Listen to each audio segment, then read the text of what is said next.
আসসালামু আলাইকুম। হ্যালো প্রিয় লিসেনার্স, কেমন আছো তোমরা? আশা করি ভালো আছো। যার যার অবস্থান থেকে ভালো আছো, ভালোর দলে আছো। আবারও তোমাদের সামনে ভৌতিক গল্প নিয়ে উপস্থিত হয়েছি আমি বাদরুর রায়হান। আমি প্রতিনিয়ত চেষ্টা করি তোমাদেরকে এন্টারটেইনমেন্ট, ভৌতিক গল্প উপহার দিতে।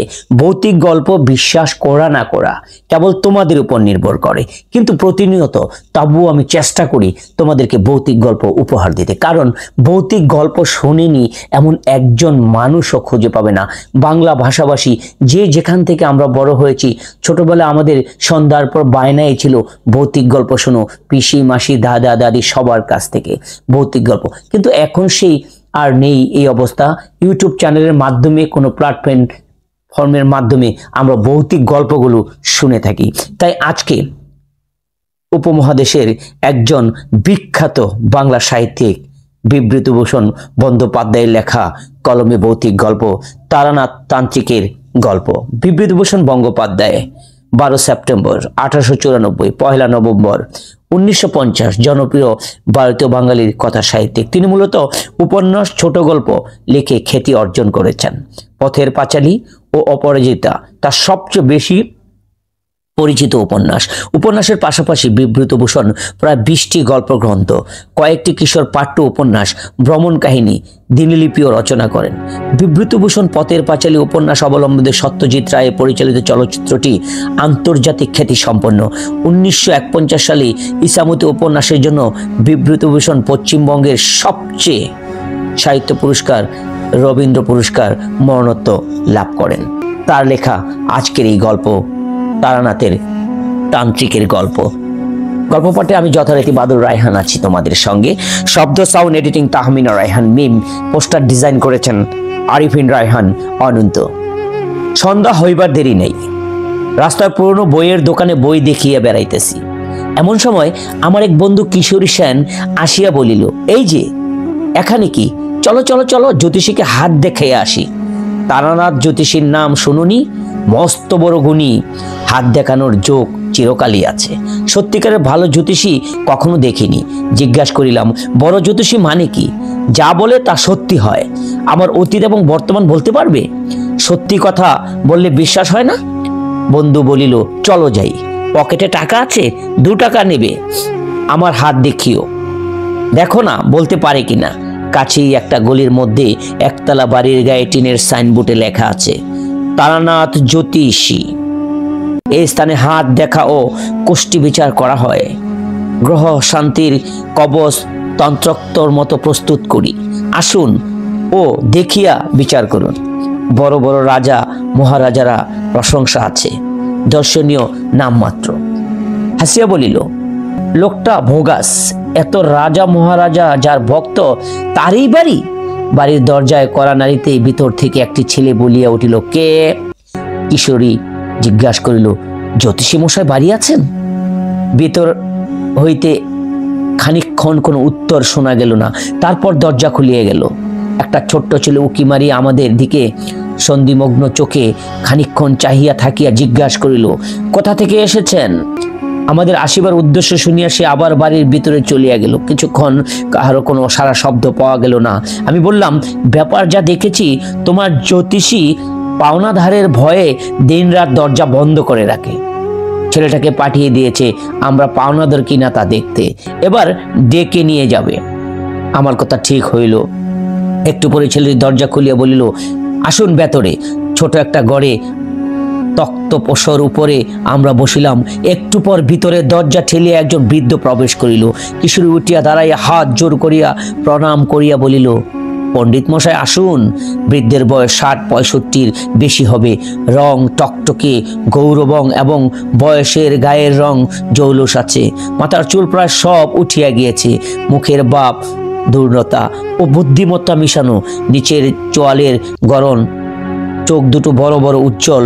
জ্যোতিষীর মুখ দেখিয়া আমার লর্ড রেডিং এর চেহারার মনে পড়িয়া উভয় মুখের বইয়ের আশ্চর্য সৌদর্শ দৃশ্য আছে। কেবল লর্ড রেডিং এর মুখের আত্মপ্রত্যয়ের ভাব আরো অনেক বেশি। আর ইহার চোখের কোণে কুঞ্চিত রেখাবলির মধ্যে একটু ভরসা হারানোর ভাব পরিস্ফুটিত, অর্থাৎ যতটা ভরসা লইয়া জীবনে নামিয়াছিলেন এখন তাহা যেন অনেকখানি হারাইয়া গিয়েছে, এই ধরনের একটা ভাব। প্রথমে আমি হাত দেখাইলাম। বৃদ্ধ বিনিষ্ট মনে খানিকটা দেখিয়া আমার মুখের দিকে চাহিয়া বলিল, আপনার জন্মদিন 15ই শ্রাবণ 1305 সাল, ঠিক? আপনার বিয়ে হয়েছে 1327 সালে এই 15 শ্রাবণে, ঠিক? কিন্তু জন্ম মাসে বিয়ে তো হয় না, আপনার হলো কেমন করে? এরকম তো দেখিনি কখনো। কথাটা খুব কঠিন, বিশেষ করিয়া দিনে মনে হয় ছিল এই জন্য আমার জন্মদিন ও বিবাহের দিন একই হওয়াতে বিবাহের সময় ইহা লইয়া বেশ একটু গোলমাল হইয়াছে। তারানাথ জ্যোতিষী নিশ্চয়ই তাহা জানেন না, সে আমাকে কখনো দেখানো নাই। আমার বন্ধু কিশোরী সেও জানে না, তার সঙ্গে আলাপ মোটেও 2 বছরের, তাও বীজ খেলার আড্ডায়। সেখানে ঘনিষ্ঠ সাংসারিক কথাবার্তা কোনো অবকাশ ছিল না। তারপর বৃদ্ধ বলিল, আপনার 2 ছেলে 1 মেয়ে। আপনার স্ত্রীর শরীরের বর্তমান বড় খারাপ যাচ্ছে। ছোটবেলায় আপনি একবার গাছ থেকে পড়ে গিয়েছিলেন কিংবা জলে ডুবে গিয়েছিলেন। মোটরের উপর আপনার মস্ত বড় ভাড়া গিয়েছে 13 বছর বয়সে। কথা সবই ঠিক, লোকটার কিছু ক্ষমতা আছে দেখছি। হঠাৎ তারানাথ বলিল, বর্তমানে আপনার বড় মানসিক কষ্ট যাচ্ছে, কিছু অর্থ নষ্ট হয়েছে, সে টাকা আর পাবেন না, বরং আরো কিছু ক্ষতি যোগ আছে। আমি আশ্চর্য হইয়া ওনার মুখের দিকে চাহিলাম। মাত্র 2 দিন আগে উলুটোলা সিস্টারের মোড়ে ট্রাম হইতে নামিবার সময় 5খানা নোট শুদ্ধ মানিব্যাগটা খোয়া গিয়েছিল। লজ্জায় পড়িয়া কথাটা কাউকে প্রকাশ করি নাই। তারানাথ বোধ হয় থট রিডিং জানে, কিন্তু আর ক্ষতি হইবে তাহা কেমন করিয়া বলিতেছে, একটু বোধ হয় ধাপ্পা।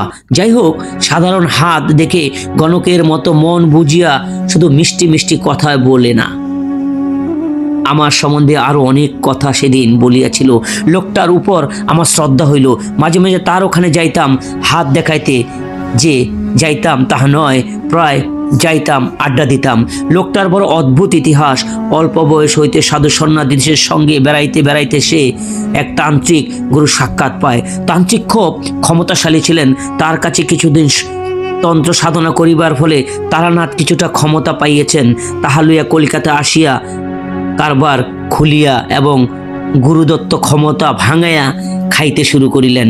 শেয়ার মার্কেট, ঘোড়া দৌড়, ফাটকা ইত্যাদি ব্যাপারে সে তাহার ক্ষমতা দেখাইয়া শীঘ্রই এমন নাম করিয়া বলিবে যে বড় বড় মোটর গাড়ির ভিড় শনিবার সকাল তার বাড়ির গল্লির আটকাইয়া রাখতে হয়। থাকিস পয়সা আসিতে শুরু করিল অজস্র। যে পথে আসিল সেই পথে বাহির হইয়া গেল, হাতে একটি পয়সাও দাঁড়াইল না। তারানাথের জীবন 3টি নেশা ছিল প্রবল: ঘোড়দৌড়, নারী ও সুরা।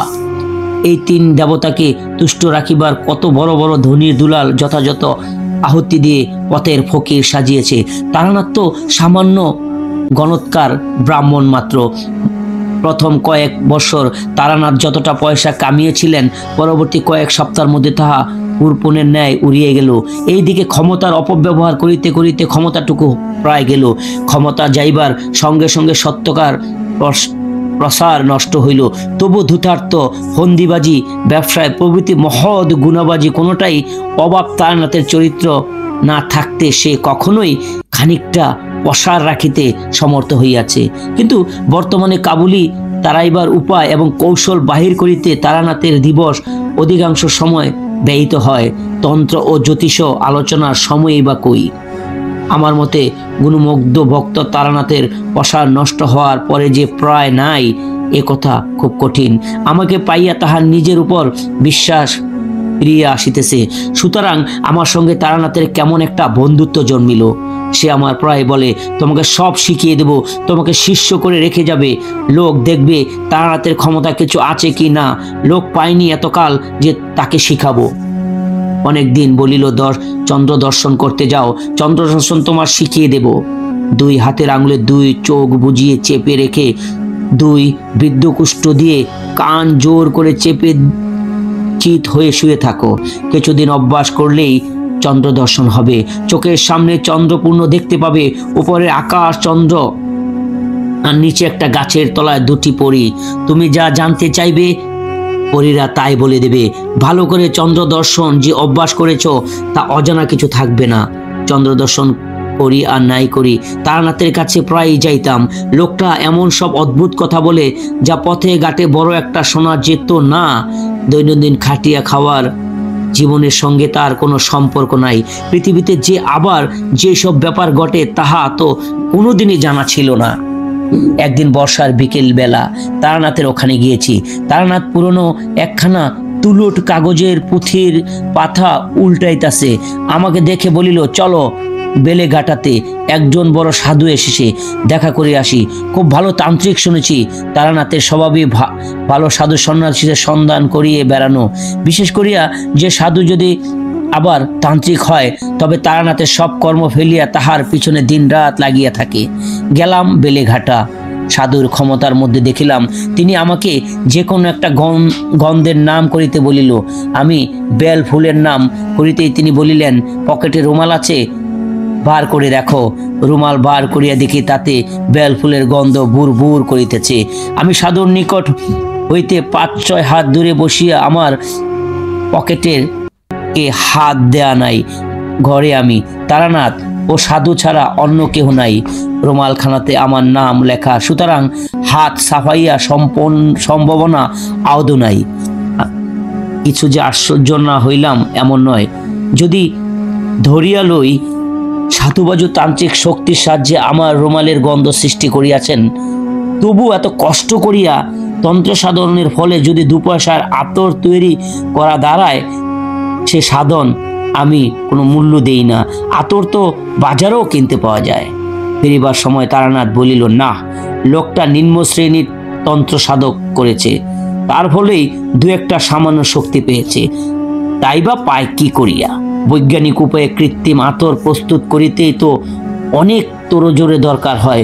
মুহূর্তের মধ্যে একজন লোক দূর হইতে আমার রুমালে যে বেলফুল গন্ধ চালান করিল, তাহার পিছনে তো একটা প্রকাণ্ড বৈজ্ঞানিক অসম্ভবতা রয়েছে।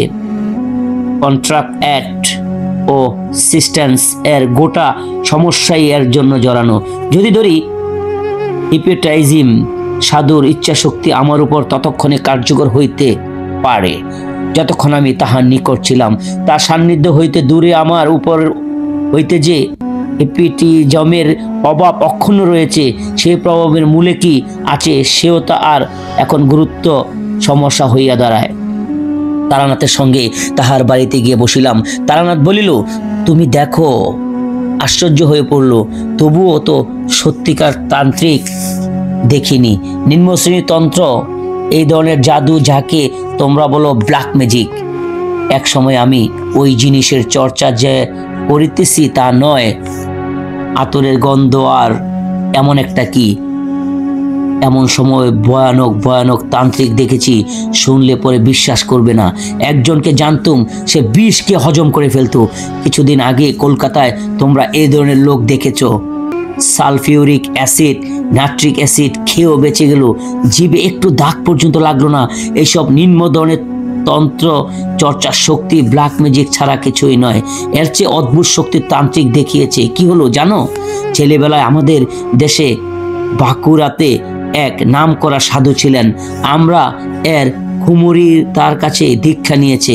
আমাদের ছেলেবেলায় আমাদের বাড়ি প্রায় আসতেন। তিনি আমাদের খুব ভালোবাসতেন। আমাদের বাড়ি এলেই তাদের নিয়ে গল্প করতে বসতেন। আর আমাদের প্রায় বলতেন, 2 চোখের মাঝখানে ভুরুতে একটা জ্যোতি আছে, ভালো করে চেয়ে দেখিস, দেখতে পাবি। খুব এক মনে চেয়ে দেখিস। মাস 2-3 পরে আমরা একদিন জ্যোতিষী দর্শন হলো। মনে ভাবলাম চন্দ্র দর্শনের মতো নাকি। মুখে জিজ্ঞাসা করলাম, কি ধরনের জ্যোতি? ঠিক নীল বিদ্যুৎ শিখার মতো। প্রথম একদিন দেখলাম সন্ধ্যার কিছু আগে বাড়ির পেছনে পেয়ারাতলায় বসে সাধুর কথা মতো নাকের উপর দিয়ে ঘণ্টাখানেক চেয়ে থাকলাম। সব দিন ঘটে উঠত না। সপ্তাহের মধ্যে 2-3 দিন বসতাম। মাসে 3 পরে প্রথম জ্যোতিষী দর্শন হলো। নীল লিকলিকে একটা শিখা আমার কপালের মাঝখানে ঠিক সামনে খুব স্থির মিনিট খানিক ছিল প্রথম দিন। এভাবে ছোটবেলায় সাধু সন্ন্যাসী ও যোগ ইত্যাদির ব্যাপারে আকৃষ্ট হয়ে পড়ি। বাড়িতে তার মন টেকে না। ঠাকুমার বাক্স ভেঙে একদিন কিছু টাকা নিয়ে পালিয়ে গেলাম একেবারে সোজা কাশিতে। একদিন আহলা বাইরে ঘাটে বসে আছি, সন্ধ্যায় তখন উত্তীর্ণ হয়নি, মন্দিরে আরতি চলছে।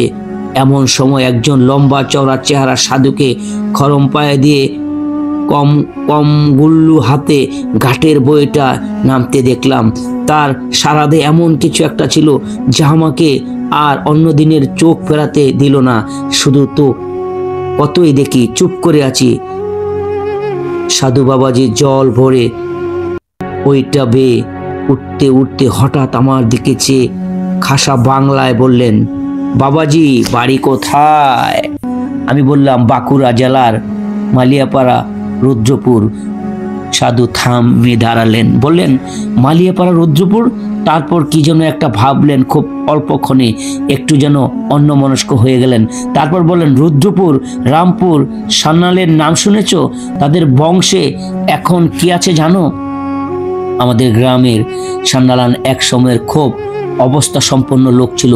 খুব বড় বাড়ি, দরজার হাতি বাঁধা থাকতো শুনেছি, কিন্তু এখন তাদের অবস্থা খুব খারাপ। কিন্তু রামপুর সান্যালের নাম তো কখনো শুননি। সন্ন্যাসীকে সে কথা বলতে তিনি হেসে উঠলেন, তোমার বয়স আর কতটুকু, তুমি জানবে কি করে? খেয়াঘাটের কাছে শিব মন্দিরটা আছে তো। খেয়াঘাট, রুদ্রপুর, নদীই নেই, মজে গিয়েছে কোন কালে। এখন তার উপর দিয়ে মানুষ গরু হেঁটে চালায়। তবে পুরনো নদীর খাতের ধারে একটা বহু প্রাচীন জীর্ণ শিব মন্দির জলাবৃত হয়ে আছে বটে। শুনেছি সান্যালদের কোনো পূর্বপুরুষ ওই শিব মন্দির প্রতিষ্ঠা করেছেন, কিন্তু এইসব কথা উনি কি করে জানলেন? বিস্ময়ে সুরে বললাম, আপনি আমাদের গায়ের কথা অনেক আগে জানেন দেখছি। সন্ন্যাসী মৃদু হেসে বললেন, এমন হাসি শুধু স্নেহময় বৃদ্ধা পিতার মুখে দেখা যায়, তার অতি তরুণ অবর পুত্রের কোনো ছেলে মানুষের কথার জন্য। সত্যি সত্যি সেই হাসির স্মৃতি আমি এখনো ভুলতে পারি না। খুব উঁচু না হলে এমন হাসি মানুষ হাসতে পারে না। তারপর খুব শান্ত স্নেহে কৌতূহল সুরে বললেন, বাড়ি থেকে বেরিয়েছো কেন? ধর্মকর্ম করবে বলে? আমি কিছু উত্তর দেবার আগেই তিনি আবার বললেন, বাড়ি ফিরে যাও, সংসার কর্মে যাও, এ পথ তোমার নয়। কথা শোনো। বললাম, এমন নিষ্ঠুর কথা বলবেন না, কিছু হবে না কেন? আমার সংসার মন নেই, সংসার ছেড়েই এসেছি। তিনি হেসে বললেন, ওর নাম সংসার ছাড়া নয়। সংসারে তুই ছাড়িসনি, ছাড়তেও পারবি না। তুই ছেলে মানুষ, নির্বোধ, কিছু বোঝবার বয়স হয়নি। যা, বাড়ি যা, মা বাপের মনে কষ্ট দিসনি। কথা শেষে তিনি চলে যাচ্ছেন দেখে আমি বললুম, কিন্তু আমাদের গায়ে কথা কি করে জানলেন, কি করে বললেন? দয়া করে একটু বলুন। তিনি কোনো উত্তর না দিয়ে জোরে জোরে পা ফেলে চলতে লাগলেন। আমিও নাসরবান্দা হয়ে তার পিছনে ছুটলাম। খানিক দূরে গিয়ে তিনি আমাকে দাঁড়িয়ে বললেন, কেন আসছিস? আপনাকে ছাড়বো না। আমি কিছু চাই না, শুধু আপনার সঙ্গ চাই। তিনি সংশয়ে বললেন, আমার সঙ্গে এলে তোর কোনো লাভ হবে না। তোর সংসার করতেই হবে। তোর সাধ্য নেই অন্য পথে চলার। যা, চলে যা। তোকে আশীর্বাদ করছি, সংসারে তোর উন্নতি হবে। আর সাহস করলাম না তাকে অনুসরণ করতে। কি একটা শক্তি আমার ইচ্ছে সত্তাকে যেন তার পিছন পিছনে যেতে বাধা দিয়ে দিল। দাঁড়িয়ে কিছুক্ষণ পর সামনের দিকে চেয়ে দেখি তিনি নেই। বুঝতে পারলুম না কোন গলির মধ্যে দিয়ে ঢুকে পড়েছেন, কোন দিকে গেলেন। অসংখ্যক্রমে বলে নেই। অনেক দিন পরে বাড়ি ফিরে এসে দেশের খুব বৃদ্ধ লোকদের কাছে খোঁজ নিয়ে রামপুর সান্যালদের কোনো হদিশ মেলাতে পারলাম না। সান্যালদের বাড়ি ছেলে ছোকরারা দল তো কিছুই বলতে পারলো না। ওদের এক শরিক জলপাইগুড়িতে ডাকঘরে কাজ করতেন। তিনি পেনশন নিয়ে সেবায় শীতকালে বাড়ি এলেন। কথায় কথায় তাকে একদিন প্রশ্নটা করতে তিনি বললেন, দেখো, আমার ছেলেবেলায় বয়োজ্যেষ্ঠরার কাছে একখানা খাতা দেখেছি, তাতে আমাদের বংশের অনেক কথা লেখা ছিল। বয়োজ্যেষ্ঠরা ওই শখ ছিল, অনেক কষ্ট করে নানা জায়গায় হাঁটাহাঁটি করে বংশের কুলজি জোগাড় করতেন। তার মুখে শুনেছি 4-5 পুরুষ আগে আমাদের বংশের রামপুর সানাল নদীর ধারে এই মন্দির প্রতিষ্ঠা করেন। রামপুর সাধক পুরুষ ছিলেন, বিবাহ করেছিলেন, ছেলে মেয়ে হয়েছিল, কিন্তু সংসারে তিনি বড় একটা লিপ্ত ছিলেন না। রামপুরের বড় ভাই ছিলেন রামনীতি। প্রথম যৌবনে অবিবাহিত অবস্থায় তিনি সন্ন্যাসী হয়ে গৃহত্যাগ করেন, আর কখনো দেশে ফেরেননি। অত্যন্ত 150 বছর আগের কথা এটা। জিজ্ঞাসা করলুম, এই শিব মন্দির এরকম মাঠের মধ্যে বেখাপ্পা জায়গায় কেন? তা নয়, ওখানে তখন বহতা নদী ছিল, খুব স্রোত ছিল, বড় বড় কিস্তি চলতো। কোনো নৌকা একেবারে মন্দিরের নিচের ঘাটে মারা পড়ে বলে ওর নাম রাখা হয় লাডাঙ্গার খেয়াঘাট।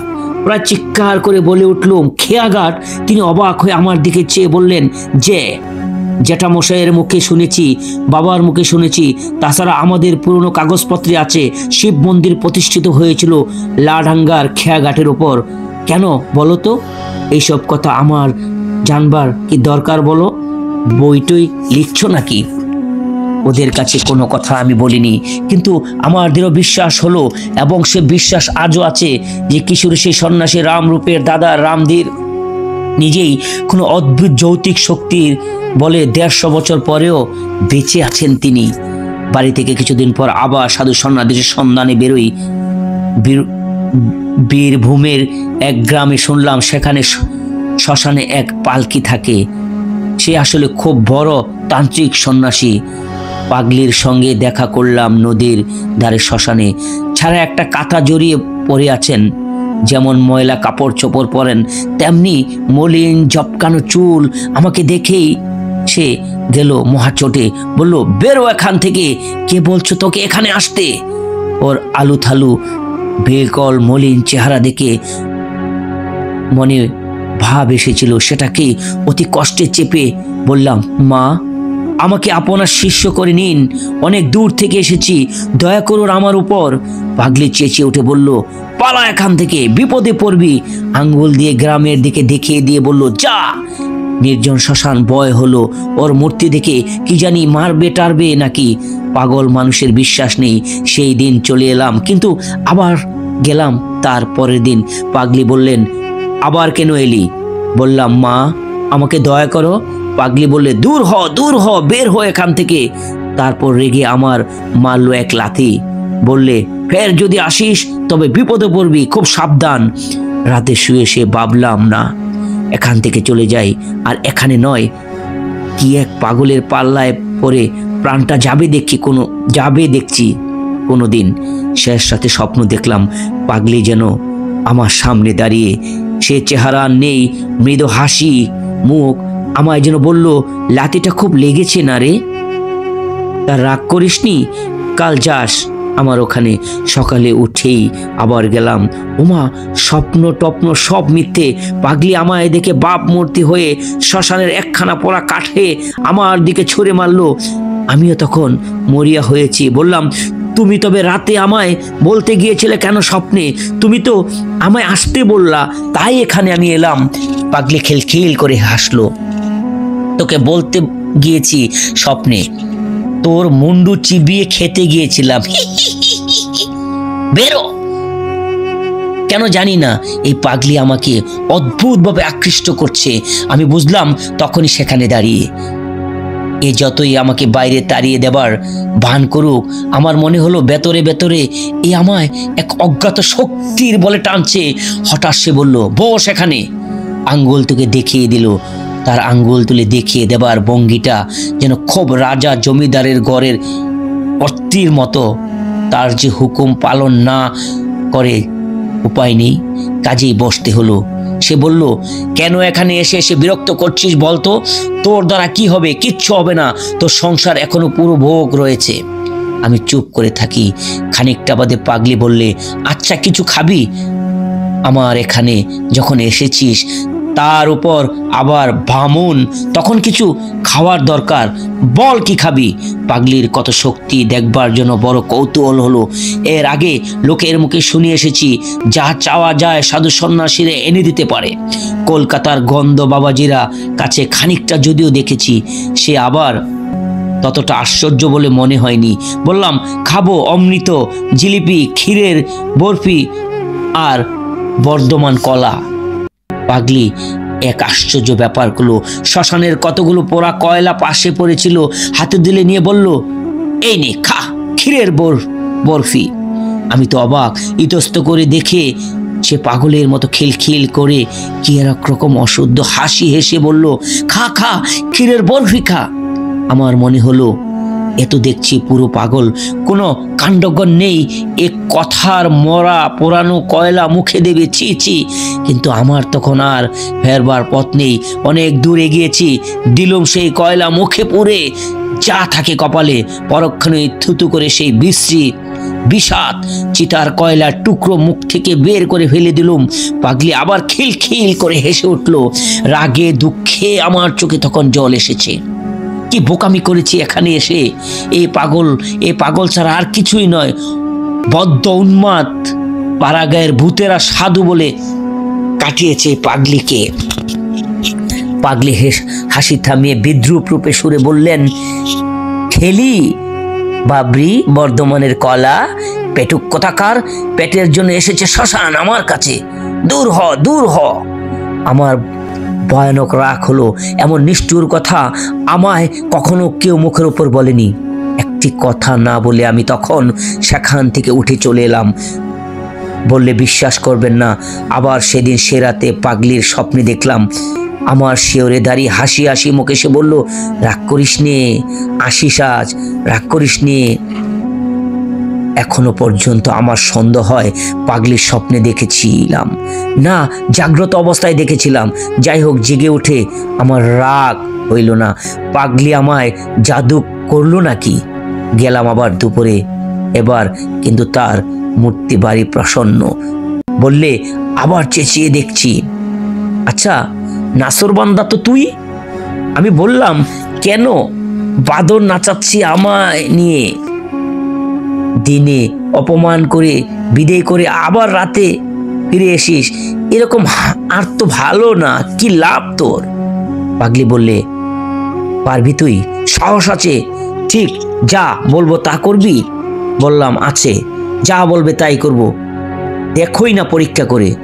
সে একটু অদ্ভুত প্রস্তাব করলো। সে বলল, আজ রাতে আমায় তুই মেরে ফেল, গলা টিপে মেরে ফেল, তারপর আমার মৃতদেহের উপরে বসে তোকে সাধনা করতে হবে, নিয়ম বলে দেব। বাজার থেকে মদ কিনে নিয়ে আয়, আর দুটো চাল ছোলা ভাজা। মাঝে মাঝে আমার মৃতদেহ হা করে বিকট চিৎকার করে উঠবে, তখন আমার মুখে এক ডোক মদ আর দুটো চাল ভাজা দিবি। ভোর রাত পর্যন্ত এমন মরার উপর বসে মন্ত্র জপ করতে হবে। রাত্রে হয়তো অন্যরকম ভয় পাবি। যারা এসে ভয় দেখাবে তারা কেউ মানুষ নয়, কিন্তু তাতে ভয় করিস না। ভয় পেলে সাধনা তো মিথ্যাই হবে, প্রাণ পর্যন্ত হারাতে পারিস। কেমন, রাজি? ও যে এমন কথা বলবে তা বুঝতে পারেনি। কথা শুনে তো অবাক হয়ে গেলাম। বললাম, সব পারবো, কিন্তু মানুষ খুন করা আমার দ্বারা হবে না। আর তুমি তো বা আমার জন্য মরবিই বা কেন? পাগলি রাগ করে বলল, তবে এখানে মরতে এসেছিস কেন, মুখ পোড়া? আর নানা রকম অশ্লীল গালাগালি দিল। ওর মুখে কিছু বাদে না, মুখ বড় খারাপ। আমি আজকাল এগুলো আর তত গায়ে মাখছি না, গায়ে সয়ে গেছে।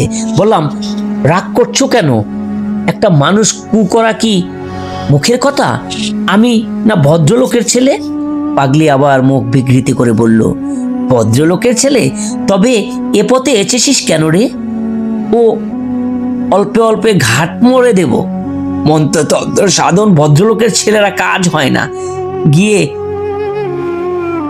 কামিজ চাদর পরে হৌস চাকরি করতে গিয়ে বেরো। বললাম, তুমি শুধু রাগই করো, পুলিশের হাঙ্গামার কথাটা তো ভাবছো না। আমি যখন হাসি যাব তখন ঠেকাবে কে?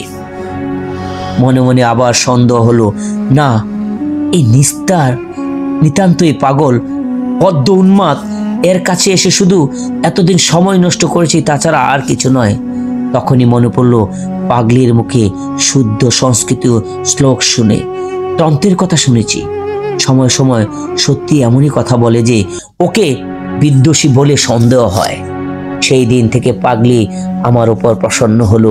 বিকেল যখন গেলাম তখন আপনি ডেকে বললেন, আমার রাগ হলে আর জ্ঞান থাকে না, তোকেও বেলা গালাগালি দিয়েছি, কিছু মনে করিস নি, ভালোই হয়েছে তুই সাধনা করতে চাচ্ছিস। ওসব নিয়ে তন্ত্রের সাধনা, ওতে মানুষের কতগুলো শক্তি লাভ হয়, তাছাড়া আর কিছুই না।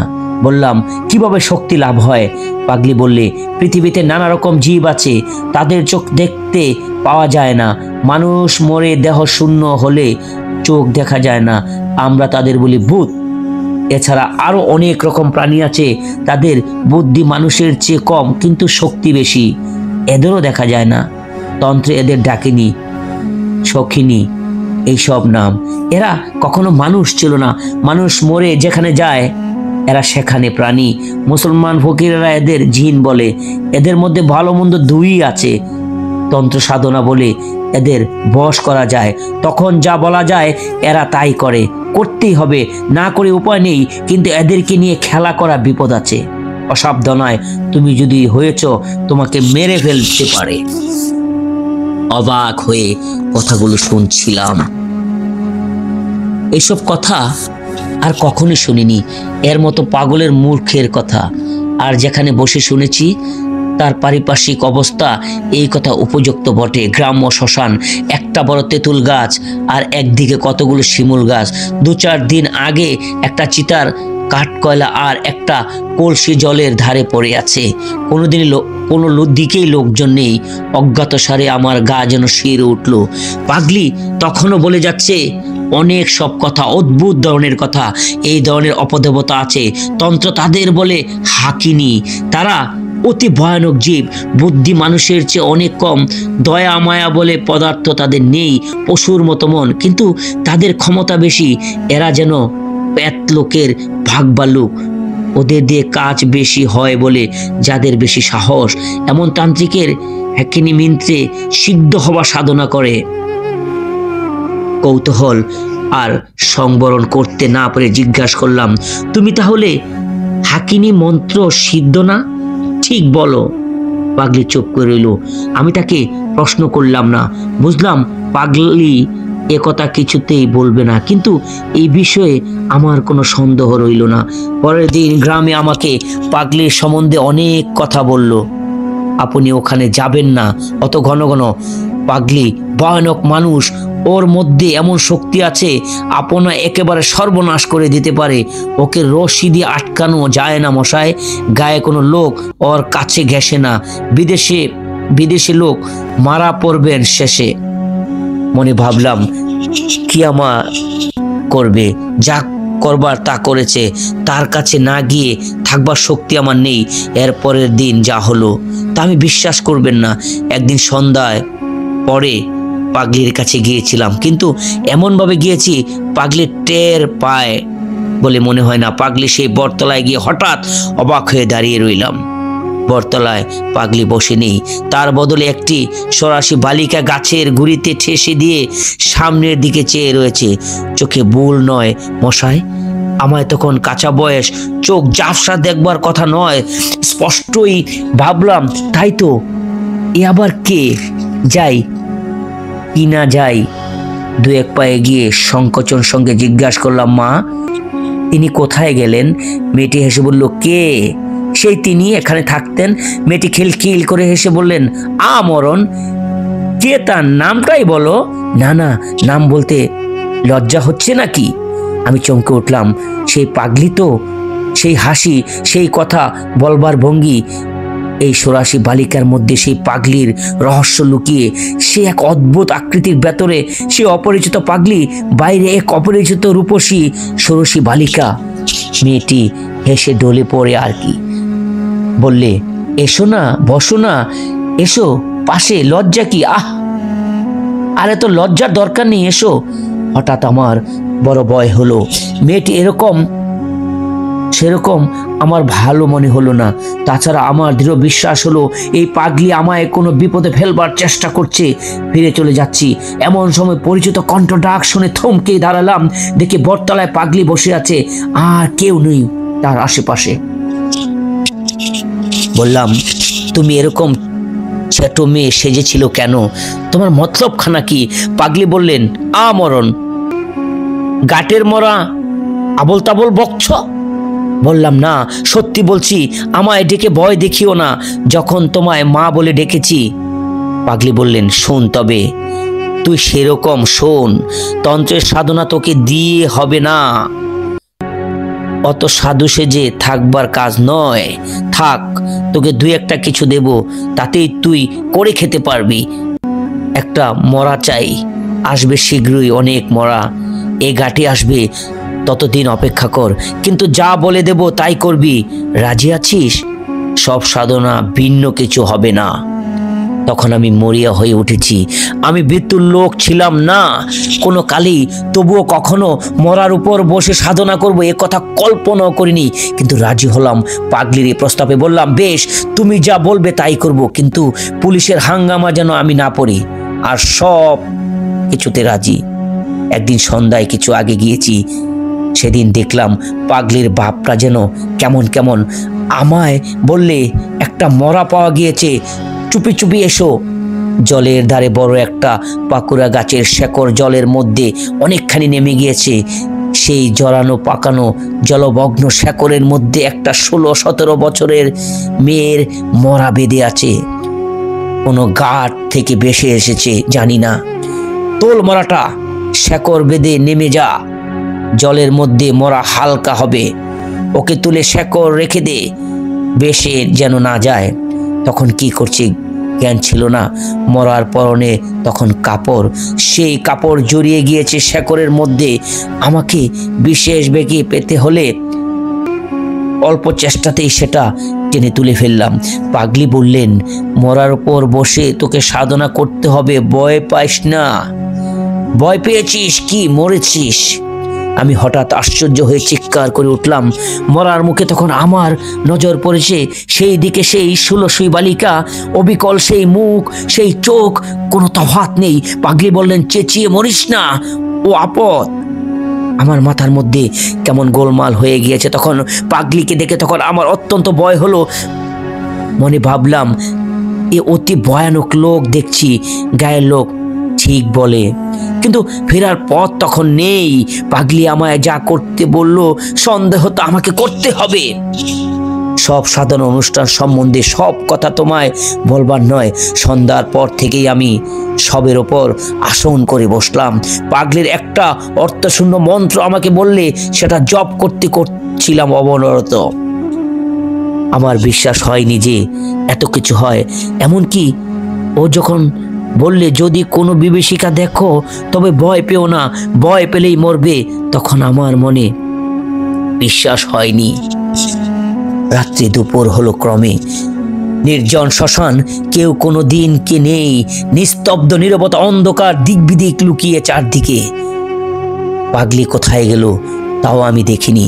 হঠাৎ এক পাল শেয়াল ডেকে উঠল নদীর ধারে একটা কষার জোপের আড়ালে।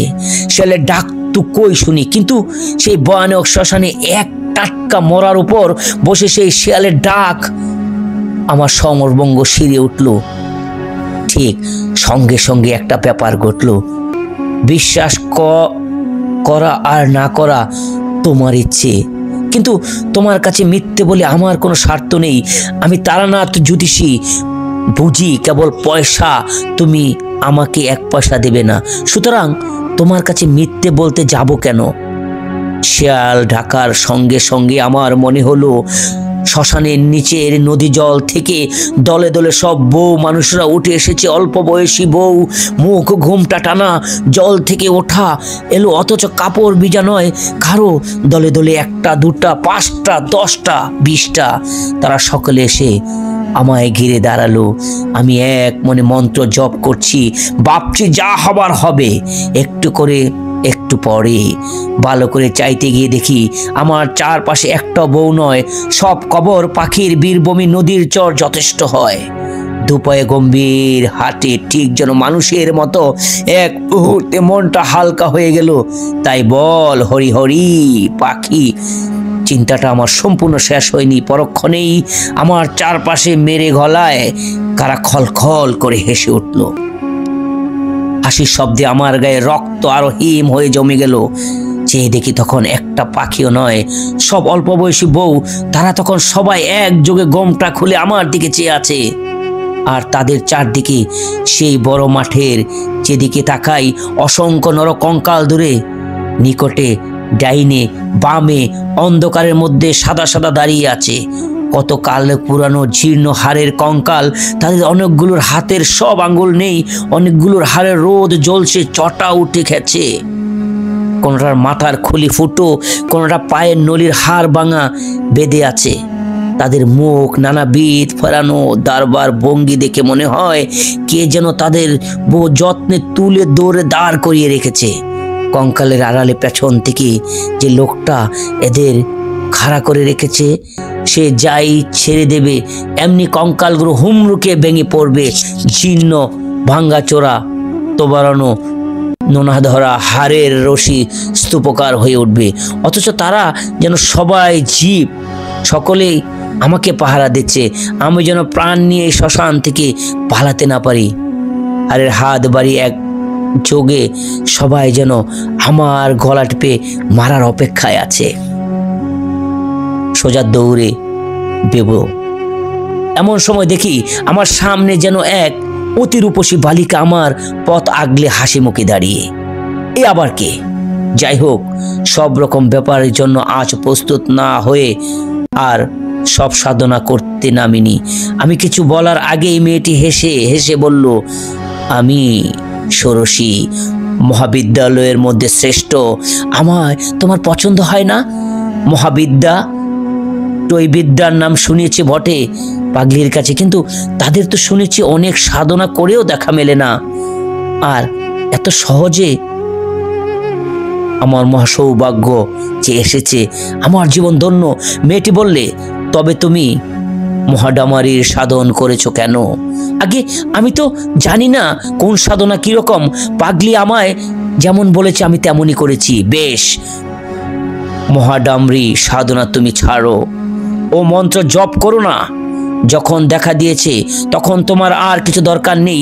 তুমি মহাডামরির ভৈরবীকে দেখনি? অতি বিকট তার চেহারা, তুমি ভয় পাবে। ছেড়ে দাও এ মন্ত্র। সাহস ভয় করে বললাম, সাধনা করে আপনাদের আনতে হয় শুনেছি। আপনি এত সহজে আমাকে দেখা দিলেন কেন? তোমার সন্দেহ হচ্ছে? আমার মনে হলো এই মুখে আগে কোথাও দেখেছি, কিন্তু তখন আমার মাথায় গোলমাল হয়ে গিয়েছে, কিছুই ঠিক করতে বলতে পারলাম না। বললাম, সন্দেহ নয়, কিন্তু বড় আশ্চর্য হয়ে গিয়েছি। আমি কিছুই জানি না কে আপনারা। যদি অপরাধ করি মাফ করুন, কিন্তু কথাটার জবাব যদি পাই। বালিকা বললে, মহাডামরিকে চেনো না? আমাকে চেনো না? তাহলে আর চিনে কাজ নেই। এসেছি কেন জিজ্ঞাসা করছো? দিব্যগ পথের নাম শুনিনি তন্ত্রে? পাষণ্ড দলের জন্য ওই পথে আমার পৃথিবী নেমে এসেছি। আমার মন্ত্রে বিদ্য পথে সারা জেগেছে, তার ছুটে দেখতে এলাম। কথাটা ভালো বুঝতে পারলাম না। বয়ে বয়ে বললাম, তবে কি আমি খুব পাষণ্ড? বালিকা খিলখিল করে হেসে উঠলে, বলে, তোমার কথা বেলা এসেছি সম্প্রদান রক্ষা করার জন্য। অত ভয় কিসের? আমি না তোমাকে লাথি মেরেছি, শ্মশানে পোড়া কাঠ ছুঁড়ে মেরেছি? তোমাকে পরীক্ষা না করে কি সাধনা নিয়ম বলে দিয়েছে তোমাকে? আমি ভয়ানক আশ্চর্য হয়ে গিয়েছি। বললে, কি? মেয়েটি আবার বললে, কিন্তু মহাডমরি বড় ভীষণ রূপ, তোমার যেন ভয়, সে তুমি পারবে না, ছেড়ে দাও। আপনি যখন বললেন তাই দিলাম। ঠিক কথা দিলে? দিলাম। এ সময়ে যে সব দেহের উপর বসে আছি তার দিকে আমার নজর পড়ল। পড়তে বয়ে বিস্মত আমার সর্বশরীর কেমন হয়ে গেল। সব দেহের সঙ্গে সম্মুখে সরাসি রূপসীর চেহারা, কোনো তফাৎ নেই। এই মুখ, এই রং, এই বয়স।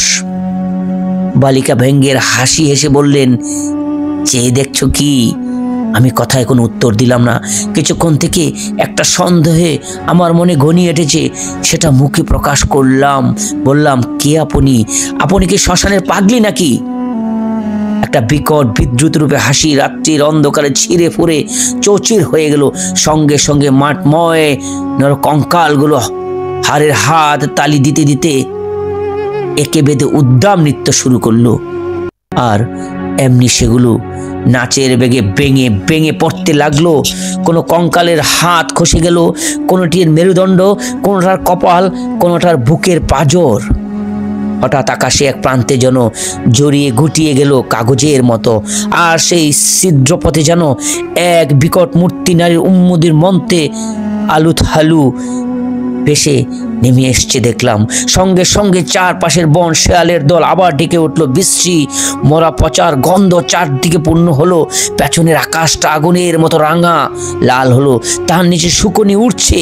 সেই গভীর রাতে শেয়াল চিৎকার ও নরকঙ্কাল ঠুকঠুকারি শব্দ ছাড়া সেই ভয়ঙ্কর রাতে বাকি সব জগৎ নিস্তব্ধ, সৃষ্টি নিঝুম হয়ে গেল। আমার গা শিউরে ওঠে আতঙ্কে। পিচাসিটা আমার দিকে যেন ছুটে আসছে। তার আগুনের বাটার মধ্যে জ্বলন্ত দুটি চোখ ঘৃণা, নিষ্ঠুরতা, বিদ্রুপ মেশালো। সে কি ভীষণ কুদৃষ্টি, গন্ধ, সে শিয়ালের ডাক, সে আগুনের রাঙা মেঘের সঙ্গে পিচাসির সেই দৃষ্টিটা মিশে গেছে একই উদ্দেশ্যে। সকালেই তারা আমার নিষ্ঠুরভাবে হত্যা করতে চায়। যে শব্দটার ওপর বসে আছি, সে শব্দের চিৎকার করে কেঁদে উঠল, বলল, আমায় উদ্ধার করো। রোজ রাতে এমনই হয়, আমায় খুন করে মেরে ফেলেছ বলে আমার গতি হয়নি, আমায় উদ্ধার করো। কত কাল আছি এই শ্মশানে, 56 বছর হয়ে গেল, কেউ দেখে না। ভয়ে দিশেহারা হয়ে আমি আসন ছেড়ে উঠে দৌড় দিলাম। তখন পূর্বে ফর্সা হয়ে গেছে, বোধহয় অজ্ঞান হয়ে পড়েছিলাম। জ্ঞান হলো, চেয়ে দেখি আমার সামনে সেই পাগলি বসে মৃদু মৃদু ভঙ্গের হাসি হাসতেই বটতলায় আমি আর পাগলি দুজন বসে আছি। পাগলি বললে, যা, তোর দৌড় বোঝা গিয়েছে, আসন ছেড়ে পালিয়ে গিয়েছিলি তাই না? আমার শরীর তখন ঝিমঝিম করছে। বললাম, কিন্তু আমি ওদের দেখেছি, তুমি যে ষোড়শী মহাবিদ্যের কথা বলতে, আমি দেখেছি তাদের। পাগলি মুখ টিপে হেসে বলল, তাই তুই ষোড়শীর রূপ দেখে মন্ত্র জপ ছেড়ে দিলি তাই না? দূর এইসব ফকিন্নিদের মায়া, ওরা সাধনার বাধা। তুই ষোড়শীকে চিনিস না। ষোড়শী তৎক্ষণাৎ ব্রাহ্মণ শক্তি এবং দেবী।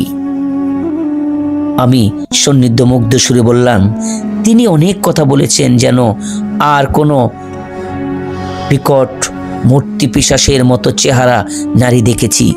আমার মাথা ঠিক কাজ করছে না। তারপরে মনে পড়লো পাগলির কথাও কি একটা তার সঙ্গে যেন হয়েছিল, সেটা কি? পাগলি বললে, তোর ভাগ্য ভালো, শেষকালে যে বিকট মূর্তিটা মেয়ে দেখেছিস, তিনি মহাডামরি, মহাবৈরবী। তুই তার তেজ সহ্য করতে পারলি নে, আসন ছেড়ে ভাগলি। তারপর সে হঠাৎ হি হি করে হেসে উঠে বললেন, মুখ পড়া বাদর কোথা, উনি দেখে পাবেন ভৈরবীদের। আমি যাদের নাম মুখে আনতে সাহস করিনি, হাকিনীদের নিয়ে কারবার করি, ওকে অল্প স্বল্প তোকে দেখছি। হ্যাঁ, আবার চমক ভাঙলো। পাগলি কি ভয়ানক লোক! সত্যি সত্যি সর্বত্র সন্দেহ হয়।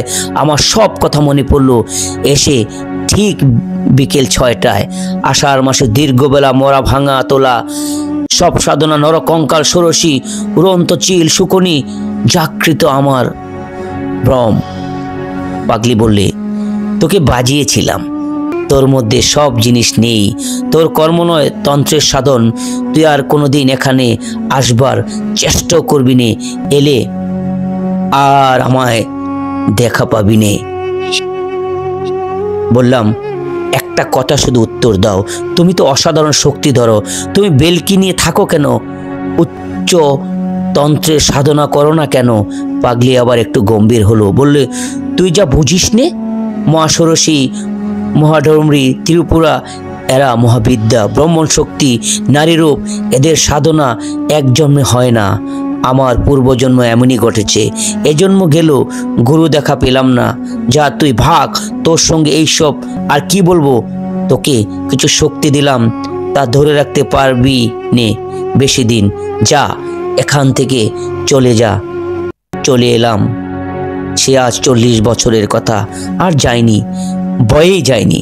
পাগলি দেখাও পাইনি আর কোনো দিন।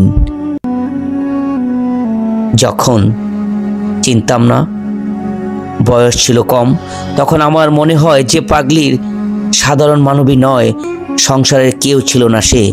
লোকচক্ষুর আড়ালে থাকবার জন্য পাগল সেজে কেন জানি চিরজন্ম শ্মশান মশান ঘুরে বেড়াতো। তুমি আমি সামান্য মানুষ, তার কি বুঝবো।